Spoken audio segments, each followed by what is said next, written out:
They're dancing on this tightrope between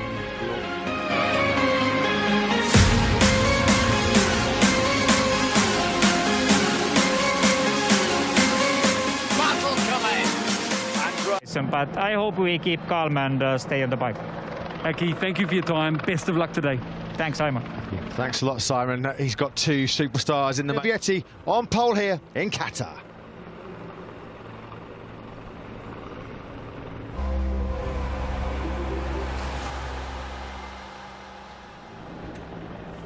The intermediate class is all set for action for a brand new season. The 2022 season starts here with Celestino Vietti on pole position ahead of Tony Arbolino, and Sam Lowes going for a hat-trick of victories here in Qatar. Philip Salash, the top rookie, on road 2 ahead of Aya Gura and Augusto Fernandez. Jake Dixon heads to the 3rd row. He starts 7th ahead of Fermin Aldeguer, the reigning Moto2 European champion, and Aaron Canet, who switches to the Flexbox HB40 squad. Pedro Acosta, the Moto3 champion, has to come from 10th on the grid ahead of Cameron Bobier and Jorge Navarro. Marcel Schrotter, he's nursing an injury. He's got a broken hand that he suffered at the Portimao test. He starts 13th ahead of Joe Roberts and Albert Arenas, a former Moto3 winner here. And Barry Baltus, who's having a strong weekend, he heads the 6th row ahead of Bo Benschneider and Simone Corsi. Lorenzo Dalla Porta, he's had a couple of crashes this weekend. He starts 19th ahead of Marcos Ramirez in 20th position with Jeremy Alcover alongside. Gabriel Rodrigo heads row 8 ahead of Manuel Gonzalez and Alessandro Zacconi, with Kevin Kubo, Romano Fenati, Sean Dillon Kelly, Zonta van den Goorberg and Nicolo Antonelli completing our 29-rider field. So the warm-up lap for the start of the 2022 Moto2 World Championship underway here. Build up a little bit of a gap in the early stages of this race before the harder tired runners come through in the closing stages. We shall... 107 here last year, won both of the Qatar. The red flag moves away. We're about to go here. They're on. They go off. Moto2 is going 2022 here in Qatar.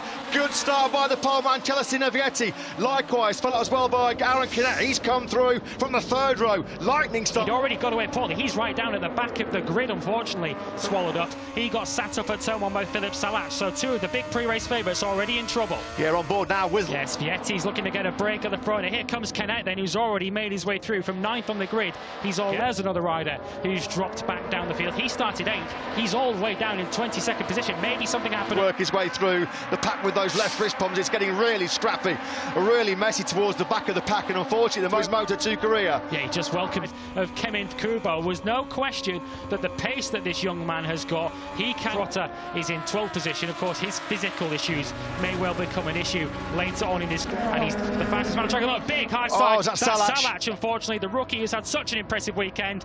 And Roll rolls through the gravel trap. He had an excellent start to his Moto2 career, qualifying in an exceptional 4th place last night. That looked like in the pre-season build-up as well. He's been bitten hard. You know, didn't really show much of his full hand maybe in winter testing. He was always kind of mid-pack, particularly in that official test in his corner, which is something you need. Here comes another brilliant move by Aya Gura. Up to 3rd, he's quickly in succession picked up Fernandez and Arbolino. He's starting to look menacing back in 6th place. We'll have to keep an eye on Sam Lowes as we... In this team, triple Moto2 World Champions with Tito Rabat, Frankie Morbidelli and Alex Marquez. Yeah, here's the move then, as Augusto Fernandez got up the inside of Arbolino into turn 15. Arbolino said, all right then, if that's what you're going to do, I'm going to come straight back up the inside of you into turn 15. Here he goes, out of the slipstream, straight up the inside, and Augusto Fernandez... Sector 2 is where Vietti looks really, really good. He took a couple of tenths out of Canet on that, on this current lap. Who continues to stretch away from this quartet, battling for 3rd place as Agura is eased aside as he tries to get past position, but you wouldn't exactly say he's holding these boys up at the moment.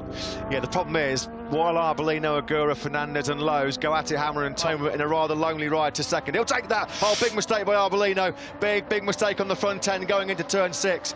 Now that may well have... That was his personal best lap of the race, faster than everyone ahead of him, with the exception of the top 2. How frustrating it will be for Jake Dixon, having been caught out on the first lap in box, and he's now trying to claw himself back into contention.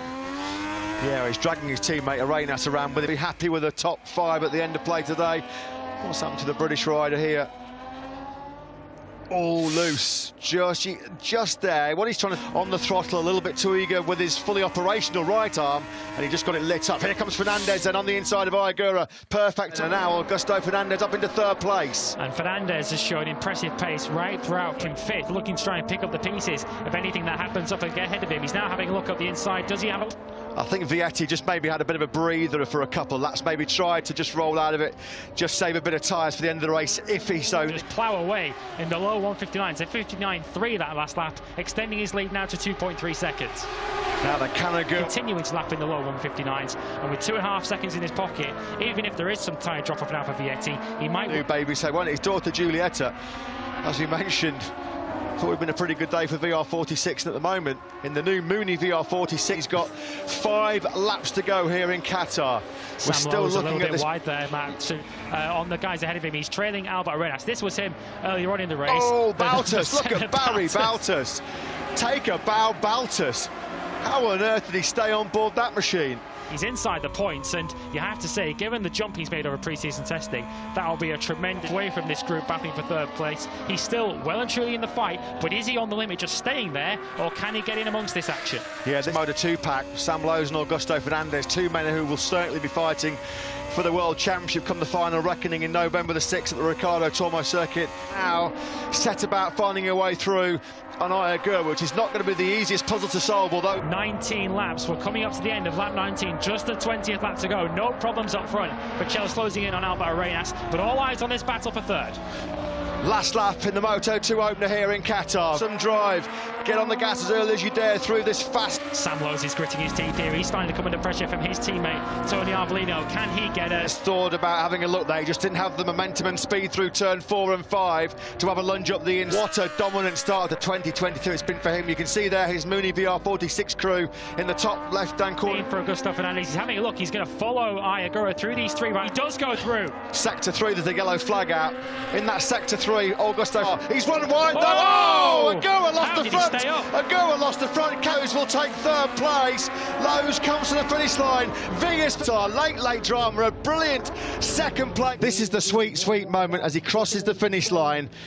A race winner previously in Moto3, but this is his first success in the Moto2 World Championship. Maybe when we've talked about title favourites this year, this young man has ducked under the radar a little bit, but what a ride. Let's go down to pit lane again. Simon Crafer, I'm sure, with an ecstatic Pablo Nieto, Mooney VR46 boss. Oh, no. Now he's joining in the celebration after saying he'll talk to me.